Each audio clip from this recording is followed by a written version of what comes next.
Om Namo Bhagavate Vasudevaya.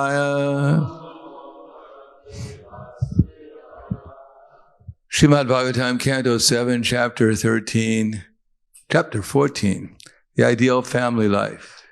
And there is an introduction, summary of the chapter. It wasn't written by Srila Prabhupada, it was written by the editors of the BBT, but it's helpful, so I'll read it. This chapter describes the occupational duties of the householder, according to the time, the country, and the performer. When Yudhisthira Maharaj became very much inquisitive about the occupational duties for the householder, Narada Muni advised him that a grihasta's first duty is to be fully dependent on Vasudeva, Krishna, to try to satisfy him in all respects by executing one's prescribed devotional service. This devotional service will depend on the instructions of authorities and the association of devotees who are actually engaged in devotional service. The beginning of devotional service is Shravanam, or hearing. One must hear from the mouths of realized souls. In this way, the grihasta's attraction to his wife and children will gradually be reduced. As for the maintenance of his family, a grihasta, while earning what he requires for his living, must be very conscientious and must not undergo extraordinary endeavor simply to accumulate money and unnecessarily increase immaterial comforts. Although a grihasta should externally be very active in earning his livelihood, he should internally be situated as a fully self-realized person without attachment for material gains. His dealings with family members or friends should be performed simply to fulfill their purpose. One should not be extravagantly engaged in this way. Instructions from family members and society should be accepted superficially. But in essence, the grihasta should be engaged in occupational duties advised by the spiritual master and Shastra. Specifically, a grihasta should engage in agricultural activities to earn money.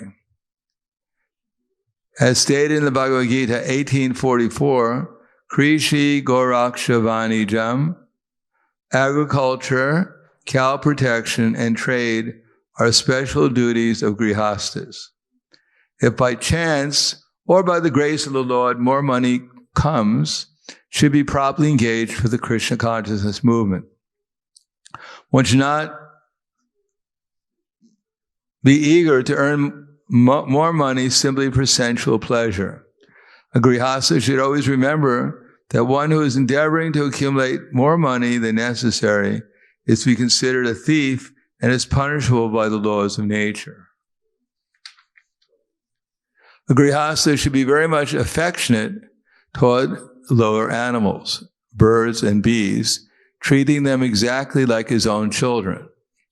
A grihasta should not indulge in killing animals or birds for sense gratification. He should provide the necessities of life even to the dogs and the lowest creatures, and should not exploit others for sense gratification. Factually, according to the instructions of Srimad Bhagavatam, every grihasta is a great communist who provides the means of living for everyone. Whatever a grihasta may possess, he should equally distribute to all living entities without discrimination. The best process is to distribute prasad. A grihasta should not be very much attached to his wife. He should engage even his own wife in serving guests with all attention. Whatever money a grihasta accumulates by the grace of God, he should spend in 5 activities.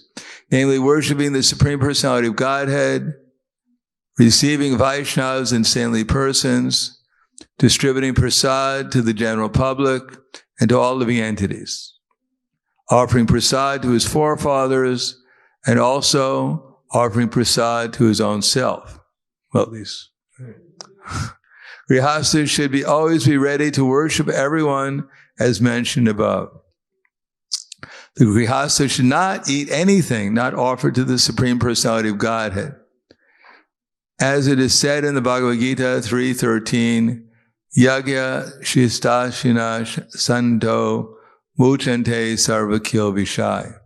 The devotees of the Lord are released from all kinds of sins because they eat food that is offered first for sacrifice.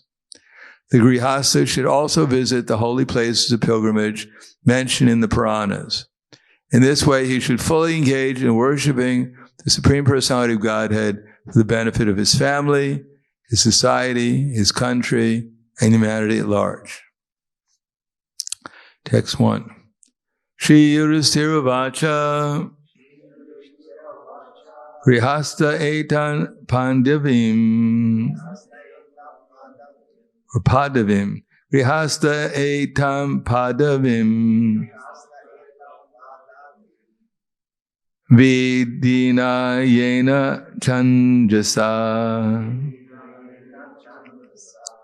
Yaya Deva Rishe Bruhi Madrisho Griha Mudadi Shri Yudhisthira Vacha Grihastha Etam Padavim Vidina Yena Chanjasa Yaya Deva Rishe Bruhi Madrisho Griha Mudadi Shri Yudhisthira Vacha Grihastha Etam Padavim Vidina Yena Chanjasa Yaya Deva Rishe Bruhi Madrisho Griha Mudadi. Matajis. Yudhisthira Vacha Grihastha Etam Padavim Vidina Yena Chanjasa Yaya Deva Rishe Bruhi Madrisho Griha Mudadi.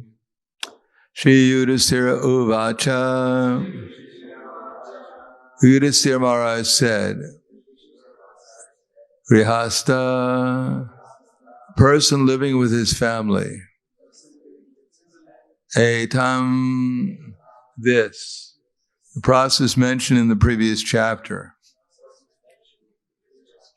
Padavim, position of liberation. Vidina, according to the instructions of Vedic scripture. Yena, by which. Cha, also. Anjasa, easily. Yayat, may get. Devarishe, a great sage among the demigods. Bruhi, kindly explain. Madrisha, such as me. Griham Buddha, completely ignorant of the goal of life. Translation and purport by His Divine Grace, A.C. Bhaktivedanta Swami Srila Prabhupada. Maharaj Yudhisthira inquired from Narada Muni, O Lord, O my Lord, O great sage, kindly explain how we who are staying at home without knowledge of the goal of life may also easily attain liberation, according to the instructions of the Vedas. Purport. In the previous chapters, the great sage Narada has explained how a brahmachari, a vanaprastha, and a sannyasi should act. He first explained the dealings of a brahmachari, vanaprastha, and sannyasi because these three ashrams, or statuses of life, are extremely important for fulfillment of the goal of life. One should note that in the brahmachari ashram, vanaprastha ashram, and sannyas ashram, there is no scope for sex life, whereas sex is allowed in the grihastha life under regulations. Narada Muni therefore first described brahmacharya, vanaprastha, and sannyas because he wanted to stress that sex is not at all necessary. Although one who absolutely requires it is allowed to enter grihastha life, or household life, which is also regulated by the shastras and guru. Yudhisthira Maharaj could understand all this. Therefore, as a grihastha, he presented himself as griha muradi, one who is completely ignorant of the goal of life. A person who remains a householder in family life is certainly ignorant of life's goal. He is not very much advanced in intelligence. As soon as possible, one should give up his so-called comfortable life at home and prepare to undergo austerity or tapasya. Tapo divyam putraka. According to the instructions given by Rishabdev to his sons, we should not create a so-called comfortable situation, but must prepare to undergo austerity. This is how a human being should actually live to fulfill life's ultimate goal. Shri Yudhisthira Vacha Grihastha Etam Padavim Vidina Yena Chandasa Iya Deva Rishe Bruhi Madrisha Griha Mudadi. Maharaj Yudhisthira inquired from Narada Muni, O my Lord, O great sage, kindly explain how we, who are staying at home without knowledge of the goal of life, may also easily attain liberation, according to the instructions of the Vedas. Namo Vishnu Padaya Krishna Prasthaya Bhutale Srimate Bhaktivedanta Swami Namane Namaste Saraswatam Deve Gauravani Vicharane Nirvishesha Srinivadi Paskyadyade Siddharne.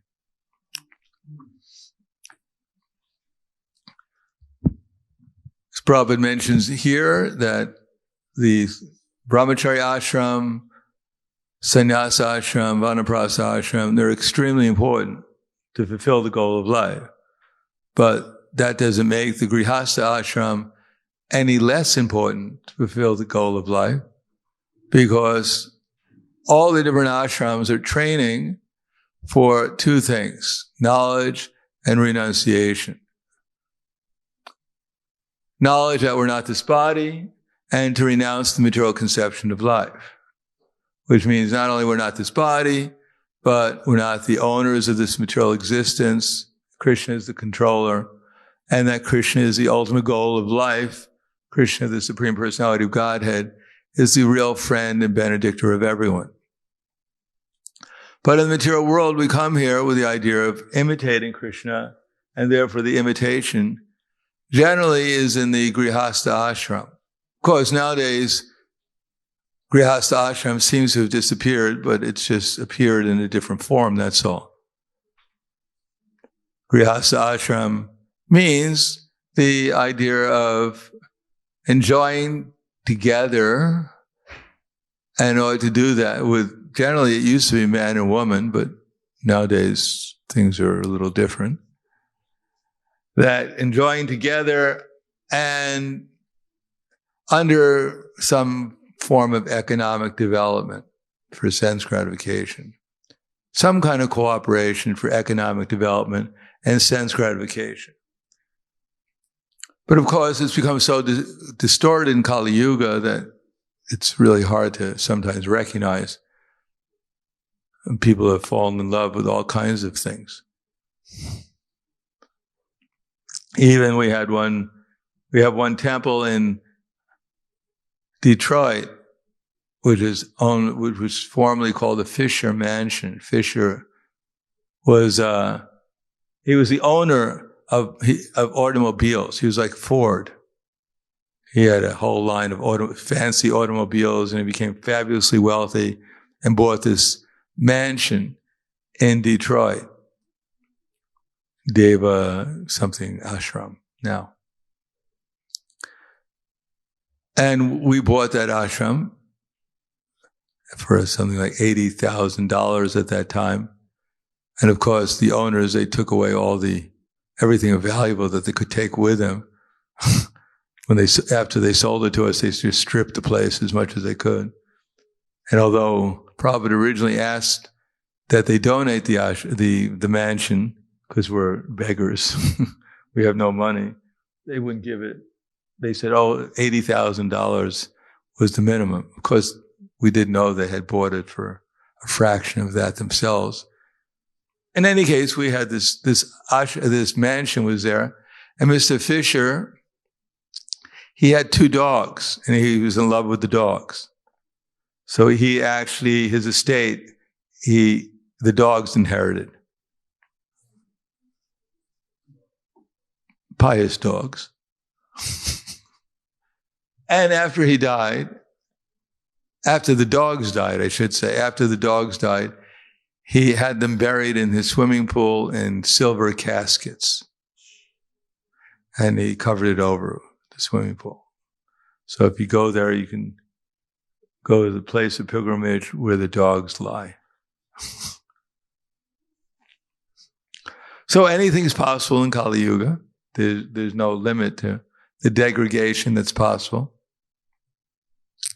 But normally householder means there is wife and husband and children, and they work together cooperatively, not just for sense gratification, but that's necessary. Grihastas are the basic principle of economic development. In the universal form, grihastas, they represent the belly of the universal form. And as Prabhupada emphasizes here, that economic development is basically or principally based upon food production.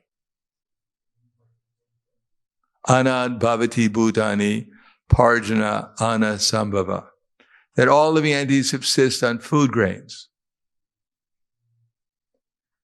Now, nowadays people, maybe they're beginning to recognize it, that food is necessary. As a matter of fact, because of this coronavirus pandemic and the economic problems that it's caused, we may not be feeling it so much here in Slovenia, but in the poorer countries in Africa and in the Middle East, there are many countries people are on the verge of starvation. They can't get sufficient to eat. Now, that's when someone really becomes aware of the value of food, is when there is none. When you're eating 10 meals a day, you don't have so much food insecurity. Maybe because you're eating 10 meals a day, that maybe because you have food insecurity, maybe that's why you're eating 10 meals a day. But in any case, if there's 10 meals a day to be provided, then it's pretty sure that the country, at least superficially, has enough production or can obtain food, or can obtain that food somehow or another. But anad bhavati bhutane parjana anasambhava, that all living entities, they subsist on food grains, and grains come from rain. And rain comes from sacrifice. And sacrifice is born of prescribed duties, and those prescribed duties are found in the Vedas, and the all-pervading Supreme Personality of Godhead is the one who's controlling everything. The Vedas are his instructions. So grihastas, they're essential for economic development. Without that economic development, for food grains specifically, then the 1 or 2 chapatis that the sannyasis get, or the handful of grains, rice that the brahmacharis get, will not be provided. And therefore you'll have very skinny sannyasis and very tired brahmacharis. So these things are brahmacharinis too, by the way. These things are necessary economic development, and the senses have to be gratified as much as necessary. Yuktahara viharasya, yukta chetasya karmasu, yukta swapnuvodasya, yoga bhavati dukkha.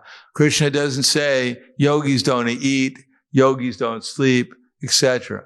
He says yuktahara, whatever is necessary. Prabhupada gives the example of salt to taste. If you have some preparation, then you have to add a little bit of salt to make it tasty. If there's no salt, it becomes tasteless. So therefore the expression is salt to taste. Because without tasting, without actually getting some taste from the food, you can't digest it. It's not possible to digest food that's tasteless. Krishna says food in Bhagavad Gita, Krishna says that food is tasteless is in the mode of ignorance. That when we taste something, that sends a signal from the brain to the stomach, to the factory that will digest the food, what kind of food is coming.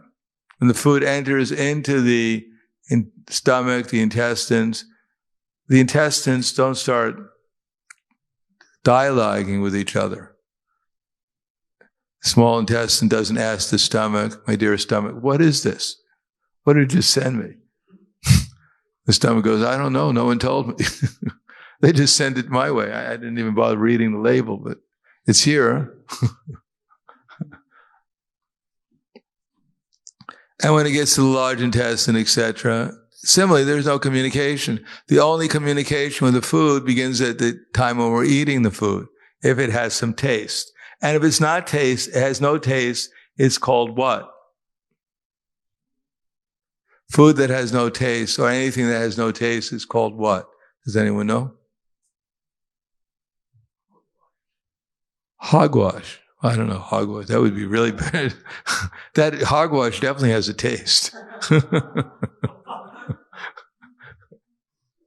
No, it's called poison. Because, according to Ayurveda, that which you can digest is called food. That which you can't digest is called poison. And that which helps you digest the food is called medicine. So if something has no taste, then you won't be able to digest it, and therefore it's poison. Prabhupada gives the example of, I forget the poison, that it has no taste. And if no one is, well, at least generally speaking, the scientists, they have to taste whatever it is. No matter how, much in the mode of ignorance, they have to taste it. So you can imagine what sometimes the scientists have to taste in order to figure out what its properties are. I won't mention it. So there's some poison that as soon as you taste it, you're dead. So you can't tell anyone what it tastes like. So no one knows what it tastes like. If someone wants to volunteer to find out, good luck. Join the other illustrious scientists who tried. In any case, so everything should have some taste, and there has to be some kind of economic development so that some kind of sense gratification can be there. Without taste, there can be absolutely no sense gratification. The senses demand some taste. Just like if this room wasn't clean for 3 weeks, no one arranged anything, and anyone came in here, we wouldn't actually have a very pleasant experience. We'd probably want to leave. Because our eyes demand some taste, our ears demand some taste, our sense of smell demands some flavor, etc. So even not only our tongue demands some taste, but even our mind wants some kind of pleasant experience. Our sight, our smell, our touch, everything we want to be pleasant. That's called also a kind of taste. And the grihastas are the ones who are principally concerned with creating that taste.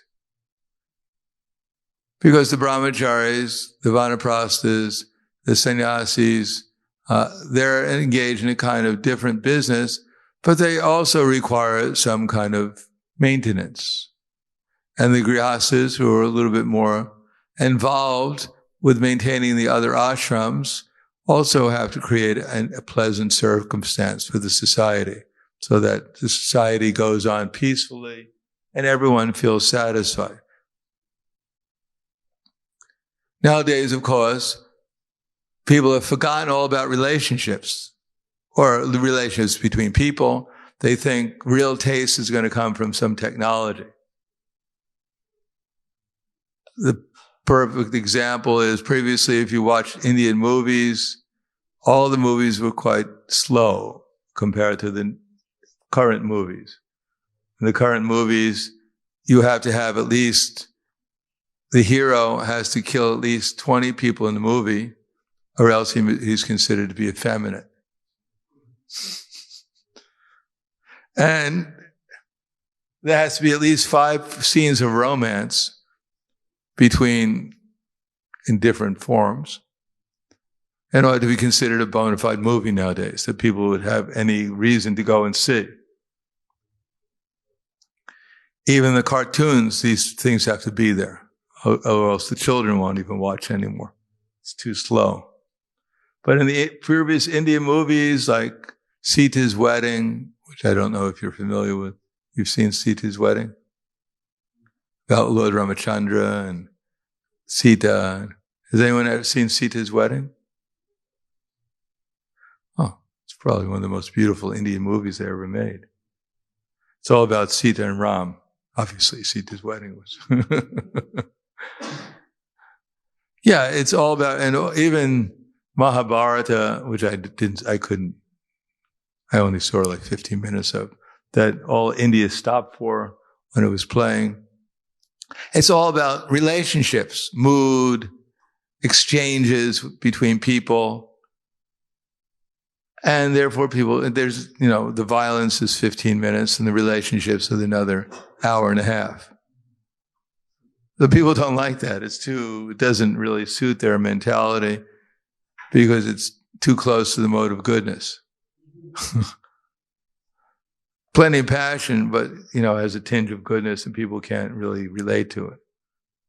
Why are these people so good? There's something wrong with them. They're a threat.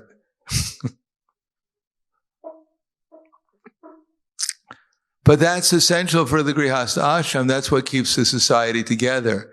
It's not simply that the man works and gets more and more money for sense gratification, a bigger and bigger house, bigger car, more fancy car, kids all go to the best university. That's not what keeps the Grihastha ashram together. It's the sweetness of the relationships. As a matter of fact, often we find people make fabulous amounts of money by working as lawyers 18 hours a day practically, and provide huge mansions for their family, and then the wife runs away with the servant. Because at least the servant talks to her. So this idea that everything is going to be solved that by simply getting money, as Prahlad Maharaj said, money, sweeter than honey. The professional soldier, the thief, and the merchant, they'll risk their dear lives just to get some money for sense gratification. But actually, real sense gratification is clean water, pure water, fresh food, nicely prepared, fresh air, and above everything, sweet relationships, sweet loving relationships based upon Krishna consciousness. Because there can't be sweet relationships if Krishna is not involved. Because Krishna is the source of all sweetness. And as much as Krishna is involved in the relationship, then it becomes sweet. So even in Grihastha life, it's not just meant for gross material sense gratification. It's meant to learn how to act in a sweet relationship with others, whether it be the children or the wife or the husband or the friends or the relatives, whatever. How to make the relationship as sweet as possible. So here Prabhupada says the husband should not be so much attached to his wife. But then in the next sentence, actually in the summary, the husband should not be so much attached to his wife.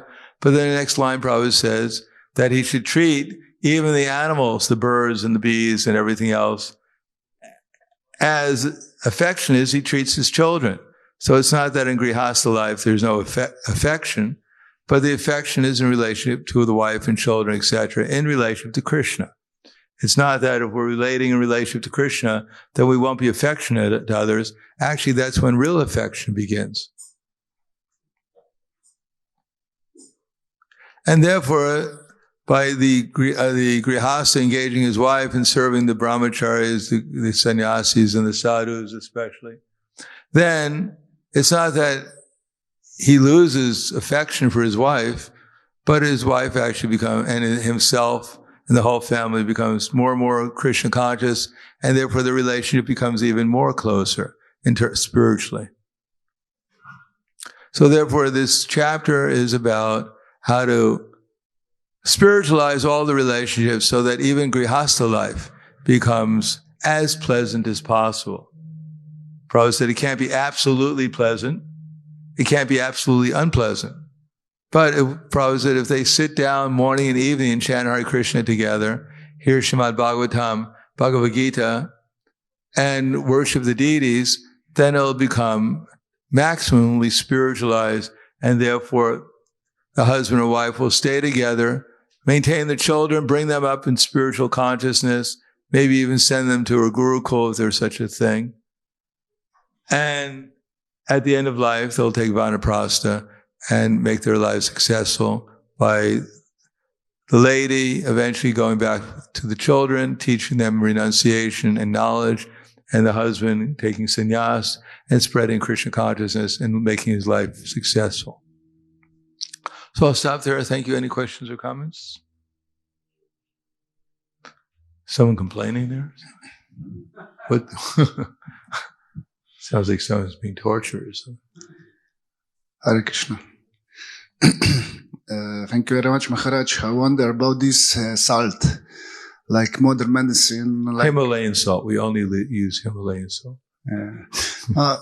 Like modern medicine advice that we should be careful with the salt, and then I'm wondering about black salt. Either black salt is maybe less problematic than normal salt. I don't know what color is Himalayan salt. In between is better. No, salt has different properties. General table salt, sodium chloride, generally accumulates water in the body, which will lead to high blood pressure. Rock salt is generally quite heavy to digest. Himalayan salt will help open some have something called summer salt, will open up the channels in the body, and therefore there'll be less of a tendency to salt to cause any kind of internal damage. Salt is necessary. It's when it has two properties. It's water and fire. Therefore, for the fire, it helps increase digestion. And for the water, it builds the bodily strength.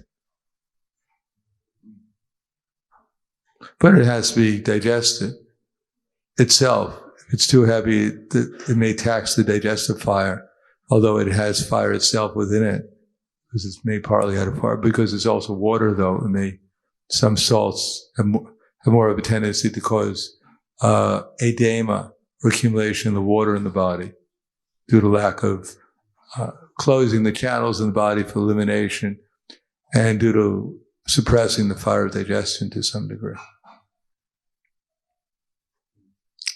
Is that right? One more thing. One devotee, she owns some store with those superfood, biologic things. She advised me to mix this Himalayan salt with iodic, half-half. That Himalayan salt lacks this iod. This is how she explained. Iod is iodine. Yeah. Well, anyone who thinks that there is one formula for everyone is probably in trouble themselves. There's so many, everyone has a different body, everyone has different energies working in their body, every season is different, every age is different. There's so many factors. There's no, therefore, such a medicine that deals with personal medicine is not very economically profitable because it takes too much time to deal with people individually. And therefore it's generally not so popular. Mass medicine that's one formula fits everyone, one shoe fits everyone, is much more popular because you can sell one thing to many people. You don't have to worry about whether it's actually appropriate or not. Therefore, modern economics is such, because people are not trained, people are too much interested in accumulating unnecessary things. In order to do that, you have to get unnecessary money. In order to do that, you have to sell unnecessary things. So that's modern society. And the result is that people, for instance, they take unnecessary things to eat. They don't know what's actually appropriate. Everything is advertisement. This is the miracle food, it cures everyone. But that would be a miracle. Maybe Somarasa in the heavenly planets, but you have to have a body to digest it. Anything else? Okay, thank you. Yes.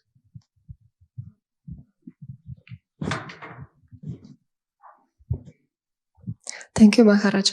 I would like to ask you, when you mentioned cow protection, how could we perform this protection cows? Of course, we don't eat meat. And well, that's good. Yes, and I don't have farm. I don't have even possibilities to have my own cow, for example. Is there any suggestion for first step? What's to do? First step is we have to organize society so that we become more powerful preachers. Now we can preach about cow protection, but most people won't apply it in their lives. But as you said, some people apply it by not killing them and eating them. So that's one way of having cow protection, is preach about the glories of maintaining the cows, protecting them. And also, we have restaurants when we could, or we distribute prasadam, especially with ghee, cooked in ghee. Then people will get a higher taste in eating the blood and the flesh of the cow. Next thing is that if we become powerful enough in preaching, then we can get a variety of people within our society who some of them will be interested in opening farms and maintaining cows there and showing an example at least. So two things, preaching is our main business here, and showing a good example and distributing prasadam. And eventually finding the people who can open farms and encouraging them to do so. Anything else? All right, thank you very much. Grantaraj Srimad Bhagavatam ki jai, Srila Prabhupada ki jai, Gaur Premanande.